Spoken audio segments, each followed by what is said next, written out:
Hi, and welcome to the show. I'm Linnet Carty. Thank you so much for tuning in. And boy, have we got a show for you today. First of all, I want to say a big shout out and a thank you for my viewers in the UK and in Ireland. Thank you so much for tuning in to the Linnet Carty Show. Now, today I have a wonderful gentleman for you today. And today's his birthday. I thought that's fabulous. I call him the mesmerizing mind master. He is world known. He's a hypnotist. Mr. Dan LaRosa. Well, thank you for having me here today, and happy Linnet. birthday! Thank you. Yeah. Thanks for coming. My pleasure.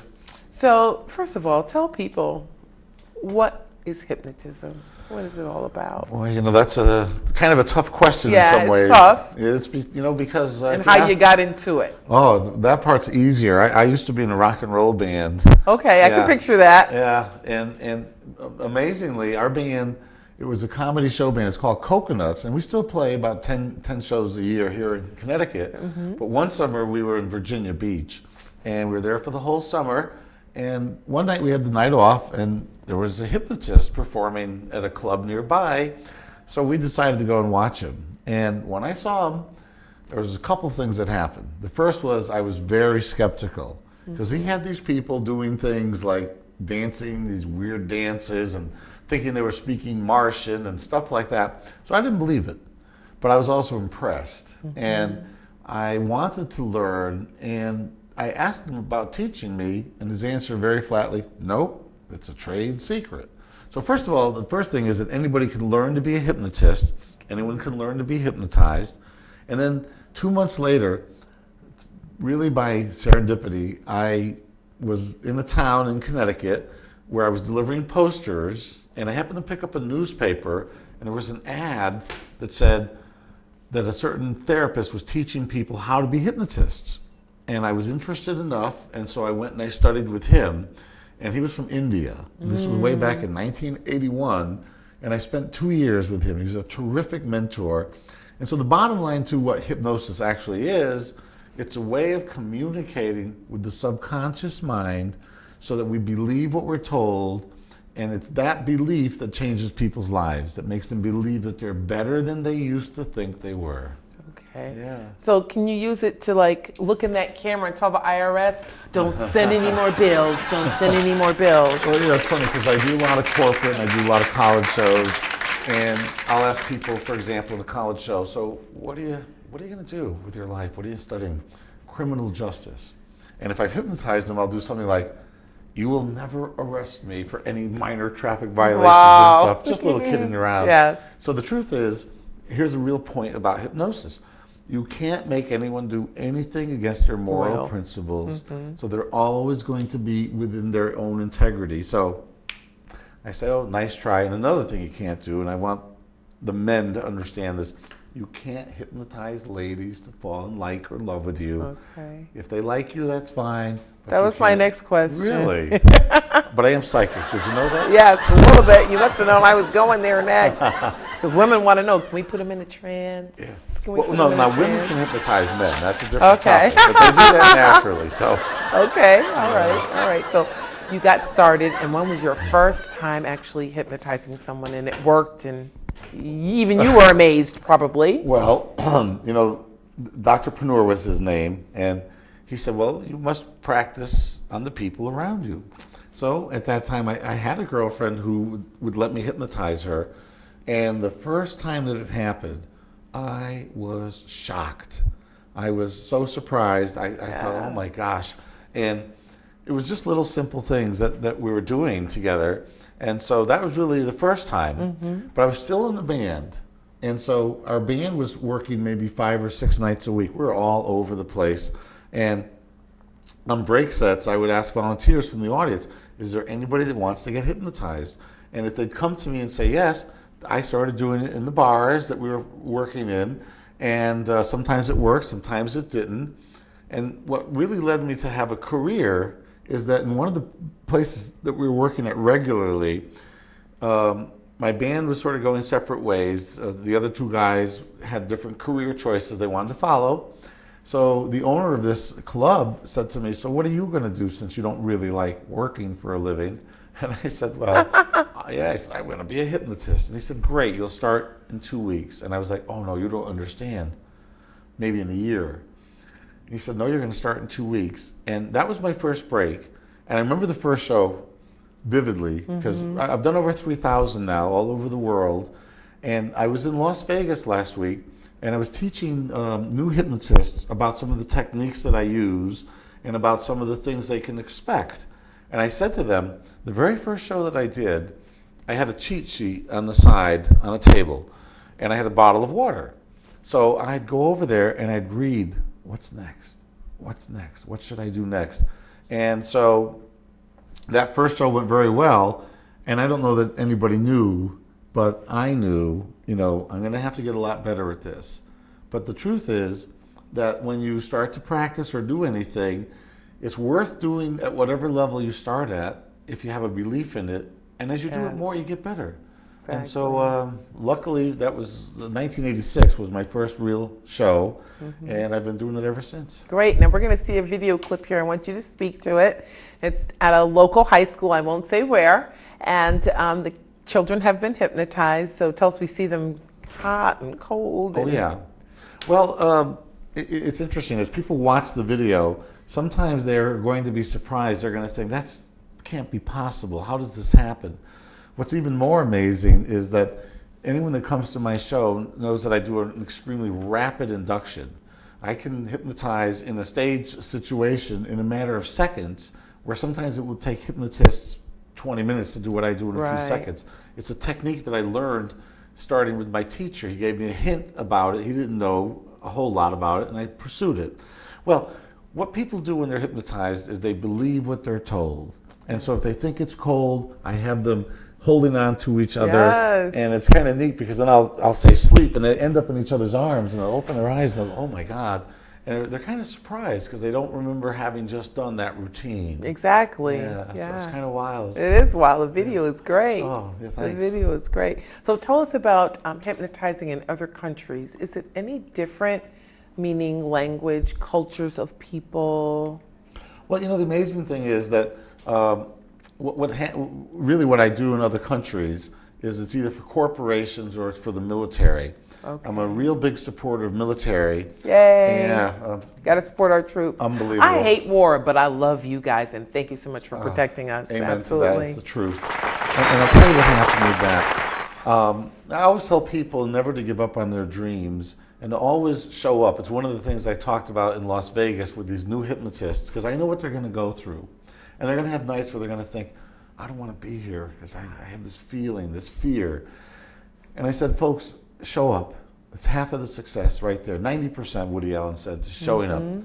So I went to this show one time in 1990, and it was supposed to be a campground with young people, which is a good target market, and they're fairly adventuresome. I get there, and the man said, well, these aren't really campers, high school age. They're they own these massively big land yachts that they pay hundreds of thousands for, and I don't think you're going to be able to hypnotize them. So if you want, I'll cancel. And I said, well, two things really. Number one, I needed the money from that show. And number two, I didn't really want to go home without trying. Yeah. And so I made a connection.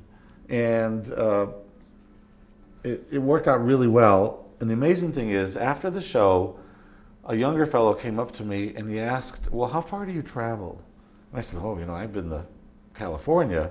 He said, have you ever been over to Europe? I said, no. He said, well, I'm in charge of these bases for their entertainment. I'd love to bring you over. And I thought he was kind of kidding around, so I never called him. I took his card, never called. I was a little bit shy about calling. About a week or two later, he called me up, and this is long before internet.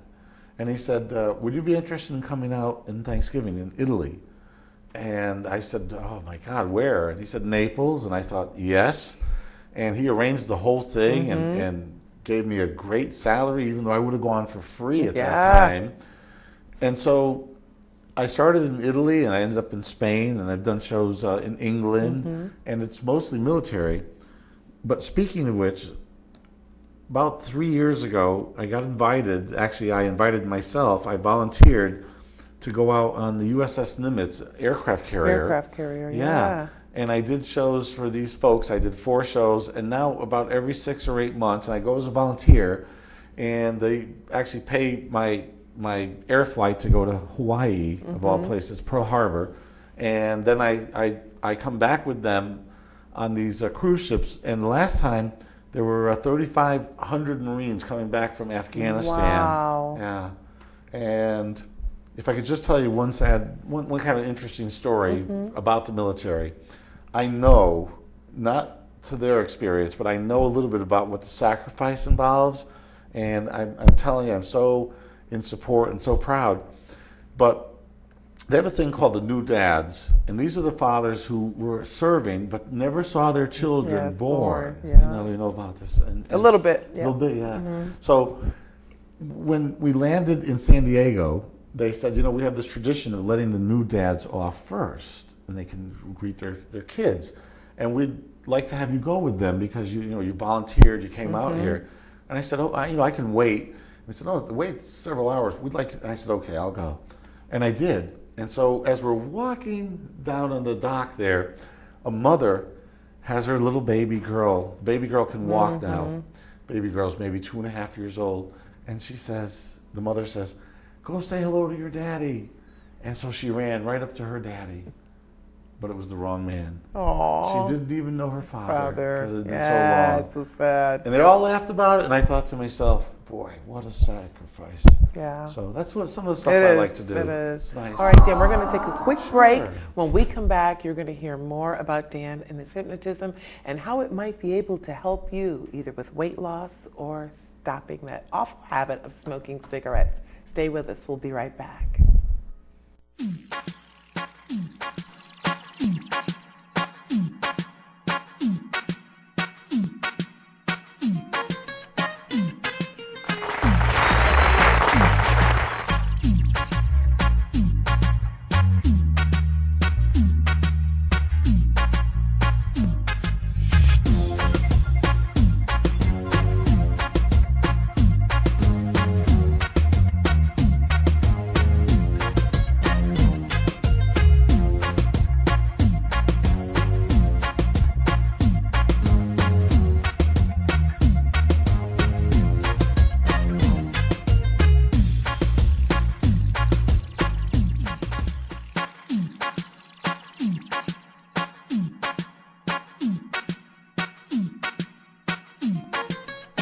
Welcome back to the show. I'm Linnet Carty. And if you're just joining us, we are here with the mesmerizing mind master, the world-known hypnotist, Dan LaRosa. So Dan, let's pick it up talking about, I want to talk about a little bit more of the serious side of hypnotism. We got to see video clips of you with kids in high school and all that, but I know that hypnotism can be used to help people. Take, for instance, can you help me lose weight, Dan? Can you help me slim down so I can stop holding my breath? Well, there's a couple of sides to that, and the short answer is yes, that anybody can use hypnosis.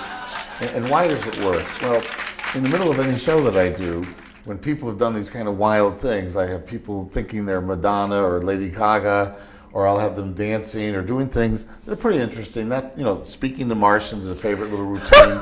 There are all kinds of weird things. And I ask the audience a simple question. I say, look, if folks do these silly things after just a few minutes of this, imagine how you could use your mind to enrich your life. Right. Well, the reason it works is because we all have this critical, self-critical mind. And one of the things I like to demonstrate in college shows is I'll take someone who's very shy and have them become a really awesome, powerful speaker. And they get out there and they talk, and when I take away that little trance part, they crawl back to their chair almost. It's like, wow. I'm so embarrassed. And so you can permanently change that. And I know for a fact, because when I was in college, I failed public speaking twice. And this is true. And I was on my way to do my final speech, and I got sick. And nowadays, we call that psychosomatic, the mind-body. So how it works for people is this. We're all programmed to be a certain way. And we believe what we're programmed. No one ever says, well, this is what I believe, but it's wrong. They believe it. And if you change the belief, and hypnosis is the fastest way to do that. So you'll take someone who, for example, if they're a smoker, they only smoke for one reason. the pain of quitting seems to be Too greater great. than the pain of Yeah. smoking. And we turn that around so they realize, I want to live. And we don't do it with scare tactics. Right. That's the wrong way to do it. We do it with compelling, because wouldn't we rather do the things we feel like doing rather than the things we're told we have to do? Exactly. So that's how it works. It's really simply changing the belief system, getting the person to see their bigger, better picture, because all of us, inside of us, there is magnificence. We don't always get to it, but that's a different story. If you could get me to think that Oreos were not good for me, that would be a miracle. That's all I know, because I'm hooked on I'm a Oreos. big fan of Oreos, so Me you're talking to too. the right person. Boy. Oh my goodness. So in what other ways have you used hypnotism to help people? Well, there's a lot of different ways. Phobias is one area that I like to work with. Was my next question. Yeah. What about people who are like afraid of heights or Yeah. afraid of animals or things like that? Well, all fear, including phobias, is created in the mind. So think about this. There cannot be any fear that exists without somebody thinking about that fear being there. Right. And so the person who's thinking it creates, fear is one of these words that it sounds like it's real. But I say to people, if you have a fear, where do you hold it? Where do you keep it? Where do you buy it? Where is it? Well, it's up here. Yeah. So the good news is this: if it's created here, and it is, then if it's a learned behavior, and Right. it is, you can unlearn it. Learn it. And so the bottom line is that I'm very optimistic for people to understand that whatever they tell themselves, that's their story that they run. I'm afraid of this or that, and they repeat it often. And if there's been an incident in the past, that's the story, they'll tell it at a drop of a hat. Well, this is what happened to me. Are you still living that story today? Why do you keep repeating it? There's a benefit. And the benefit is that they feel, well, if I keep reminding myself that this is what scares me, I won't do that again. But the problem is, your magnificence stays within you. You're not allowing yourself to be as great as you can be. And what stands in the way? That little fear, or that big fear. Now, I'll share my phobia with you and with the home audience. I'm terrified of balloons. And I'm not sure why. The popping sound, the sound of a hand rubbing on a balloon, the sound of someone blowing up a balloon. I mean, literally could almost break out in hives and almost wet myself if I hear a balloon pop near me. So I don't know, but I don't know how I came into that fear. I always try to think back, like, what happened to me as a kid? I asked my parents, but they don't know. Somewhere there was an associated emotion that got attached to that, and the fear can be about anything. And people are even afraid of butterflies. Now, it's not because of the object itself. It's not the balloon itself. I mean, there's lots of people who, a balloon is a balloon. Mm-hmm. But somewhere along the line, there was a fear that was associated. It may not even have been about the balloon, but something might have happened around that time. So the mind kind of processed it and said, well, okay, I'm afraid of balloons. But the truth is that it's a learned behavior. We're only born with two fears: fear of Falling. noise and fear of falling. Falling, right. Or in my case, I have a fear of making a loud noise when I fall. But if those are the only two fears we're born, where did the rest come from? So we've learned those behaviors. And if you learned it, you can unlearn it. Okay. What about medical? Yes, no, asthma. Absolutely, yes. Rheumatoid arthritis. I'm Great just relief. throwing some stuff out there. I'll tell you a story about pain that happened many, many years ago. There was a woman that came to my show a few times, and she loved to be hypnotized because the feeling is awesome. And she was going to... So you're going to hypnotize me after the show, right? Oh, absolutely. Thank you. Yeah. So she was afraid, well, not afraid. She did not want to have anesthesia. She had a shoulder operation. She wanted to go through it with just hypnosis. Now... Ouch. Yeah, yeah. Well, truthfully, long before anesthesia ether was discovered, they used Jack Daniels. No, I'm teasing. That's one of my favorites. No, they used to use hypnosis. Okay. People get hypnotized, they feel no pain. So this particular woman wanted to be hypnotized for the surgery. Her physician said absolutely not, and I said, thank God, because I would not want to be obviously there. Well, this is way back in the early 90s. So here's what happened. She went through the surgery with the anesthesia. She refused medication all day long for pain. And I arrived at about 4 o'clock or 5 o'clock, and I hypnotized her to take the pain away. So she said, I feel terrific. And the nurses were dumbfounded. You should be on heavy medication. Now, the doctor came in, and back then, doctors weren't very receptive to the mind-body connection, you know. So first thing he did is he ordered anesthesia. So she took the pain medication. Yeah. So here's what happened. I was outside the door. As soon as she was injected with this pain medication or whatever they did, she had a vomiting reaction. She got sick. And that was the reason why she didn't want to, you know, why she wanted to use hypnosis. So it helps in pain. It helps people manage pain. It also helps to heal. And some healing is done simply by the mind reassessing. It may not heal the physical ailment, but it may. But sometimes the best healing is the one that says, the power of the mind. Power of the mind. I'm okay with this. This is all right. Wow. Yeah. That is awesome. I think that's really awesome. Now, I know you've done a lot of high school and college kids, but what other large groups have you done? Yep. Well, I do a lot of corporations, and I do quite a few locally here in Connecticut.